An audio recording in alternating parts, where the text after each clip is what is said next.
नमस्कार मंडळी. आज आपण बघणार आहोत अर्जुन हा ऑफिसला जाण्याच्या तयारीत आहे. त्याने काल सायलीला समजावून सांगितले की मी तुझ्या आई वडिलांचा शोध आता थांबवणार आहे. तो आता मी घेणार नाही आहे. पण तो आहे मात्र खूप जिद्दी. त्याने तिचे जे लहानपणीचे जे आय कार्ड आहे ते त्याच्या बॅगमध्ये ठेवले. जाताना तो चाचपून पाहत आहे आणि तितक्यातच सायली येते. त्याची ऑफिसला जाण्याची गडबड चालू आहे आणि सायली म्हणते, अहो काय शोधता हो? तो खिशात चाचपून पाहत आहे आणि तितक्यातच त्याला इन्स्पेक्टर सावंतचा फोन येतो आणि सायली तर त्याच्या जवळच उभी आहे. तो म्हणतो, इन्स्पेक्टर सावंतचा फोन. सावंत सोबत बोलायला तर हवंच, पण सायली इथं आहे आणि सायली पण त्याच्याकडे चौकस वृत्तीने बघत असते आणि तो मुद्दामूनच फोन उचलतो. Hello hello. नेटवर्कचा प्रॉब्लेम आहे आणि थोडं दूर जाऊन बोलतो असं थोडंफार दाखवतो त्याच्या चेहऱ्यावर.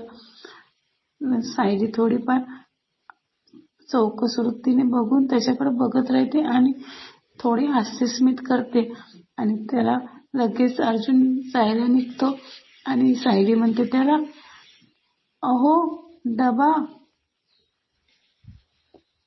अर्जुन थोडं घाबरत, थोडं तिला अवॉइड करत हा निघल्यासारखं करतो आणि सायली म्हणते, मनातच म्हणते, आवडलं तर जेव्हाच.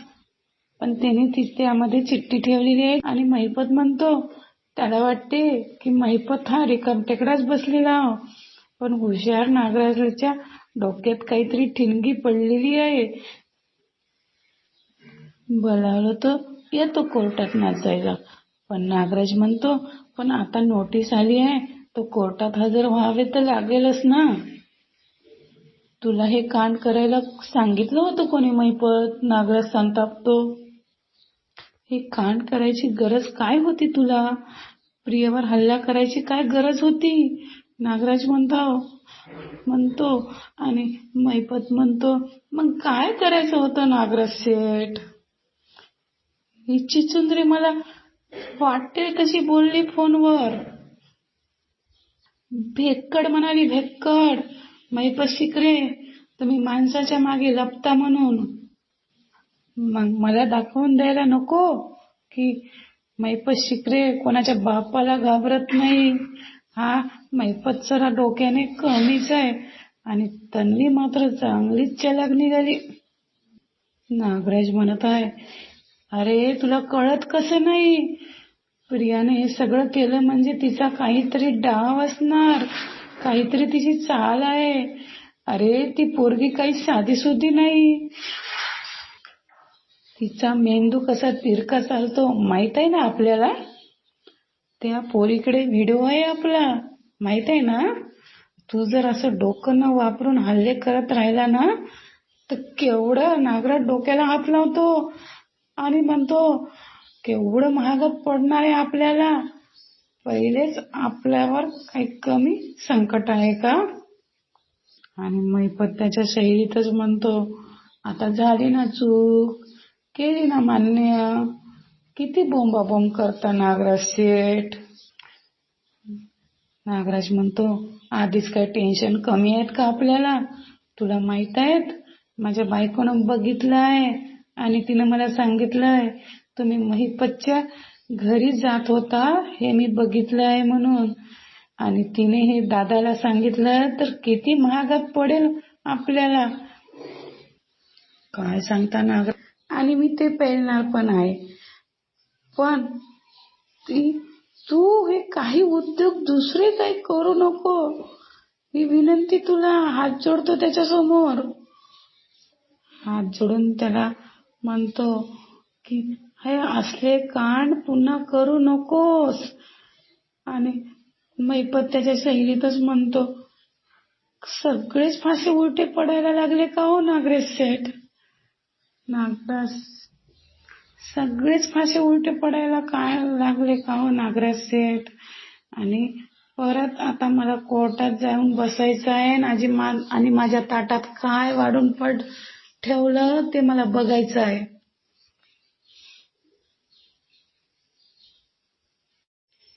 आणि आता काय माझ्या ताटात वाढून ठेवलं ते मला बघायचं आहे. नागराज म्हणतो, आता नोटीस आली आहे म्हणजे कोर्टात वकील लागेल. आता कोणाला घेऊन जायचं आहे? पाहिजे तर महिपतने वकील शोधूनच ठेवलेला असतो, पण मुद्दामच नागराजला म्हणतो, काय येताय का तुम्ही? तर तुमचा तो वकील रविराज किल्लेदार. त्यावर नागराज म्हणतो, दादा तर कधीच येणार नाही. दादा तो तुलाच फासावर चढवेल.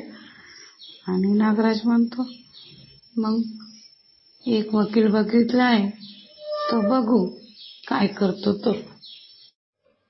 सायली तिच्या रूम मध्ये बसलेली आहे आणि विचार करत आहे की यावेळेस अर्जुनने डबा उघडलेला असेल. आज त्यांच्या आवडीची मी भेंडीची भाजी पण दिली आहे आणि शिवाय एक चिठ्ठी पण दिली आणि त्यामध्ये लिहिले आहे की आता यावेळेस आता कधीही यांचा फोन येऊ शकेल.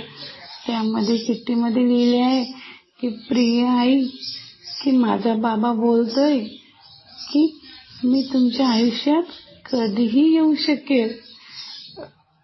व अर्जुन आणि चैतन्य ऑफिसमध्ये पोचले आहे.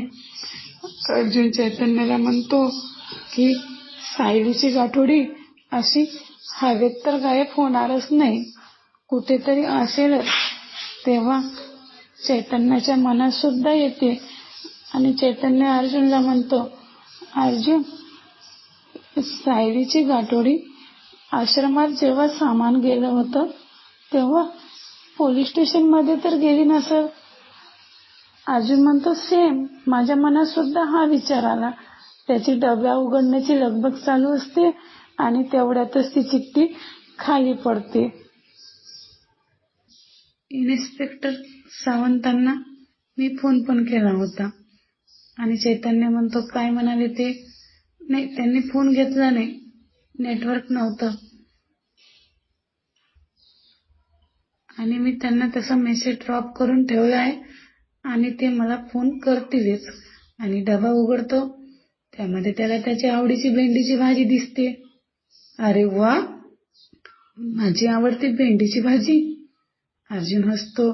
चैतन्य सुद्धा इकडे आनंदातून हसत असतो. बायको माझी आवडती नेहमी लक्षात ठेवते. अर्जुनने खिशातून फोन काढायला सायलीला घेतला आणि आज चैतन्य म्हणतो की करा करा करा, आमच्यावर प्रेम करायला कोणी नाही ना, आणि अशी भेंडीची भाजी कोणी आम्हाला देणार नाही ना. तुम्ही फोन करा, मी माझे काम बंद ठेवतो. अर्जुन मिश्किलपणे म्हणतो, अरे तुला दिलं असतं पण काय करणार. चैतन्य म्हणतो आणि तितक्यातच इन्स्पेक्टर सावंतचा फोन येतो. अर्जुन फोनवर इन्स्पेक्टर सावंतचा फोन आलेलाच असतो. अर्जुन सावंतांना सांगतो की ऍक्च्युली आम्हाला त्याकरताच पोलीस स्टेशन मध्ये यायचं होतं. आता 2 वाजले आहे आणि सायली म्हणते की आता तर 2 वाजले, आतापर्यंत ते यांचं जेवण पण झालं आहे आणि यांना बायकोशी बोलायला थोडं पण वाटू नये. त्या चिठ्ठीमध्ये माझे बाळ बोलत होतं यांच्याशी आणि यांना मला फोन लावायची इच्छा नाही झाली. आणि ती भयंकर संतापली आहे आणि म्हणते, हे काही नाही, आता मी फोन करून यांना सांगतेच की मला यांचा किती राग आला आहे ते. पण पुन्हा तिचा विचार बदलतो आणि ती म्हणतो, हे काय, एवढ्या प्रेमाने डबा करायचा मीच, चिठ्ठी पण लिहायची मीच आणि यांना फोन पण करायचा मीच. सतत कुठल्या अशा कामात असतात हे. अर्जुन इकडे इन्स्पेक्टर सावंतांना बोलत आहे आणि त्यांना सांगत आहे की आश्रमात आम्ही कोपरा शोधून काढलाय, मी आणि कुसुमताईंनी. पण आश्रमात ती 2 गाठोडी कुठेच सापडली नाही आम्हाला. ती गाठोडी बहुतेक पोलीस स्टेशन मध्येच आली असेल. ती बघायला यायचं होतं आम्हाला. तुम्ही सांगा कधी येऊ आम्ही. तितक्यात रिप्लाय येतो आणि ते वाटतो सावंताचा या म्हणून, आणि लगेच अर्जुन जायसाठी निघतो. बरोबर निघतो. चिठ्ठी खाली पडलेली आहे. अर्जुनने टिफिन बंद केला आहे. गडबडीने तो निघाला. तितक्या सायलीच्या मनात येते की कामाच्या व्यापात हे जेवलेच नसेल तर. पण मी यांना कसा फोन लावू. मी चैतन्य भाऊजींनाच फोन करून विचारते. अर्जुन आणि चैतन्य गाडीमध्ये आहेत आणि चैतन्याला फोन येतो. चैतन्य म्हणतो सायली वहिनीचा फोन. अर्जुन म्हणते अरे हो, कामाच्या व्यापात तिला फोन करायचा राहूनच गेला. अरे आता बोल ना मग. चैतन्य म्हणतो अरे नको नको, आता तिला काय सांगू मी पोलीस स्टेशनला चाललोय म्हणून. मी तिला काय सांगू तिचं आणि तन्वीचं गाठोडं शोधायला चाललो म्हणून पोलीस स्टेशनमध्ये. परत तिला खोटं बोलायला लागेल मला. तू फोन घे आणि मीटिंग मध्ये सांग तिला मी मीटिंग मध्ये आहो म्हणून. चैतन्य लगेच सायलीचा फोन घेतो. चा वकील उठून उभा राहिलेला आहे आणि म्हणतो की युअर ऑनर, एवढ्या मोठ्या खुनाच्या प्रकरणातील आरोपीला अशी सहजासहजी माफी मिळू नये. एक अशी व्यक्ती जिने 2 वर्षे खोटी बोलत होती, जिने डोळ्यासमोर झालेला खून लपून ठेवला, तिला आपण मोकळं का सोडायचं. आणि हे असं असेल तर आपण समाजापुढे काय आदर्श ठेवणार. म्हणून मी कोर्टाला अशी विनंती करतो की तन्वी सुभेदार यांना माफी मिळू नये आणि जी शिक्षा कठोर व्हायची ती शिक्षा होऊ द्यावी. अर्जुन ऑफिसमध्ये त्याच्या केबिनमध्ये बसलेला आहे आणि चैतन्य तिकडून लगेच येतो आणि अर्जुनला म्हणतो अर्जुन, अश्विनने जो तन्वीसाठी वकील बघितला ना तो जोरात कामाला लागलेला आहे. तन्वीला शिक्षा कमी व्हावी म्हणून त्याने अपील केलं आहे. अर्जुन म्हणतो व्हॉट, हे असं कसं शक्य आहे. आणि थोडा गोंधळून जातो आणि म्हणतो तितक्या सायलीचा सुद्धा फोन आलेला राहतो. ॲडव्होकेट लगेच तो बायको असा म्हणतो आणि तिचा फोन काही तो रिसीव्ह करत नाही आणि चैतन्याला म्हणतो की ॲडव्होकेट जयवंत देसाईंना. सायलीचा फोन रिसीव्ह न करता चैतन्याला अर्जुन म्हणतो जयवंत देसाईशी बोलायला हवा आपल्याला. आणि सायलीचा फोन तो उचललेलाच नसतो. तेव्हा सायली म्हणते मीच यांना फोन केला तर हे फोन सुद्धा घेत नाही आहे. आणि तितक्यातच अस्मिता येते. सायलीचा चेहरा पडलेला पाहून अस्मिता तिला म्हणते काय ग, तोंड का पडलाय असं. सायली मिश्किलपणे हसून म्हणते काही नाही, असंच. थाप मारू नकोस हं, सरळ सरळ दिसते तुझ्या चेहऱ्यावर. काय झालं. अस्मिताचं चालूच आहे बोलणं. सायली म्हणते असं काही नाही हो अस्मिता ताई. अस्मिता म्हणते म्हणजे थोडंच काहीतरी झालेलं असणारच. आणि सायली तिची स्टोरी सांगायला सुरुवात करते. आज मी यांच्या आवडीची डब्यात भेंडीची भाजी दिली, चिठ्ठी पण दिली आणि फोन पण लावला. यांनी फोन पण नाही उचलला. सायली तिचं स्टेटमेंट देत असते अस्मिताला. चैतन्याचं उडवाउडवीचं उत्तर ऐकून ती थोडी गोंधळून गेलेली असते. इकडे सुमन तिचं दूध तापवायला ठेवलेलं आहे आणि ती नागराजचा जो धमकावलेला दृश्य आहे ते डोळ्यापुढे आठवत आहे की तू चूप बसायचं. आणि तिची तंद्री लागलेली आहे.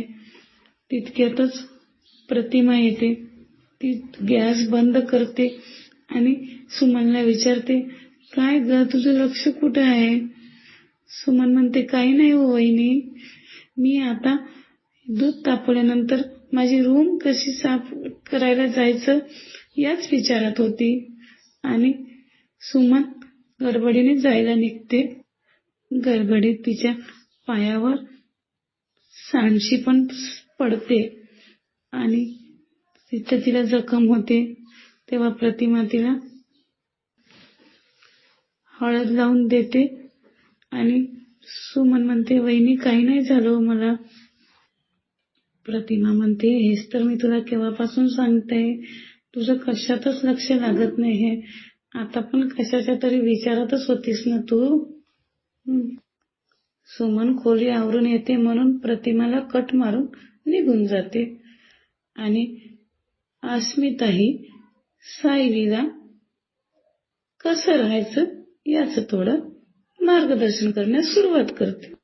सायली म्हणत असते की माझी चिठ्ठी वाचायला वेळ नाही, हल्ली माझ्याकडे लक्षच नाही, काय माहित एवढं ऑफिसमध्ये काय काम असते. आणि अस्मिता तिला म्हणते, असं वाटत होतं मला सुद्धा की सचिनचं माझ्याकडे लक्षच नाही आहे. तेव्हा मी माझ्या थोडं ड्रेसमध्ये आणि थोडं राहण्यामध्ये बदल केला. जेव्हा मला वाटत होतं सचिनचं माझ्याकडे लक्षच नाही आहे, त्याचं माझ्यावर प्रेमच नाही आहे, तेव्हा मला परत माझ्या प्रेमात पाडण्यासाठी मी एक ट्रिक केली. आणि ती तिची ट्रिक सायलीला सांगते. थोडं मॉडर्न व्हायचं, थोडासा मेकअप करायला लागले. मग सचिन स्वतःच म्हणायला लागला, चल आपण डिनरला जाऊ, चल आज सिनेमाला जाऊ. मला असं वाटते की तू पण हेच करायला पाहिजे. सायली, तुझा नवरा ना खूप हँडसम आहे. कॉलेजमध्ये ना त्याच्या मागे मागे खूप सुंदर मुली लागलेल्या असायच्या. ती मनी आठवते का तुला, आपल्या घरी आलेली, ती तर बडी बडी म्हणून. आता अस्मिता सायलीला जास्त गोंधळात टाकायला लागली. ती तिला म्हणत आहे, मधात आलेली तिची त्याची मैत्रीण तुला माहित नाही का? कॉलेजमध्ये असताना ती त्याला बडी बडी म्हणून मिठ्या मारायची. सायलीचा चेहरा तसतसा पडत चाललेला आहे. आणि अस्मिता तिला म्हणते की आता ती नाही आहे तर एक सुंदर क्लायंट आहे आणि तुझा नवरा देखना एक यशस्वी वकील आहे आणि एक सुंदर क्लायंट अर्जुनच्या समोर आता या क्षणाला त्याच्या समोर बसून असेल तर तू इथे आणि तो तिचा मन लावून काम करत असेल. आणि सायलीच्या डोळ्यासमोर नसले ते चित्र येण्यास सुरुवात झाली आहे. एक सुंदर लेडीज बसलेली आहे अर्जुनच्या पुढे आणि ती म्हणत आहे की अर्जुन सर, ही केस जिंकण्यासाठी मला मदत करा. मी वाटते ते करायला तयार आहे. तेवढ्यात अर्जुन खिशातला रुमाल काढून ती थोडे डोळे रडल्यासारखी करते. त्याच्यामुळे अर्जुन तिला रुमाल काढून देतो. अरे रडू नका ना. इतक्यातच माझा फोन गेला असेल त्यांना आणि त्यांनी कट केला असेल. आणि ती समोरून लेडी बसलेली क्लायंट म्हणत असेल अर्जुनला की बोला ना माझ्याशी. असे चित्र सायलीच्या डोळ्यापुढे येत आहे. अर्जुन तिला पाणी देत आहे. हे दृश्य तिच्या डोळ्यापुढे आले आणि लगेच सायली भानावर आली आणि अस्मिताला म्हणते, नाही, कामासाठी सुद्धा मला एक कोणत्या लेडीज बरोबर बोललेले आवडणार नाही. आणि मग अस्मिता तिला म्हणते, मग तुला स्वतःमध्ये बदल घडून आणायलाच हवा. आणि उद्याच्या भागामध्ये अर्जुन सायलीला आल्यावर बघत आहे तर सायली त्याला दिसत नाही. तेव्हा सायली खूप छान मॉडर्न ड्रेस घालून आलेली दाखवलेली आहे आणि सायली खूप गोड दिसत आहे. अर्जुन त्या सायलीच्या गाठोड्यापर्यंत आता पोहोचत चाललेला आहे. त्याला धागा सापडत चालला. कुसुमताईंनी सांगितली होती अर्जुनला की आश्रमामध्ये 20 गाठोडी होती, पण त्यातील 2 गाठोडी सायली आणि तन्वीची गायब असल्यामुळे तो अर्जुन समजून गेला आहे की काहीतरी सावळा गोंधळ नक्कीच आहे. उद्याच्या भागात दाखवलेला आहे. एकीकडे तन्वी सुटकेसाठी प्रयत्न करणार आहे, तर तिला अजूनच दुसऱ्या संकटात सापडणार आहे याची जाणीव सुद्धा नाही आहे.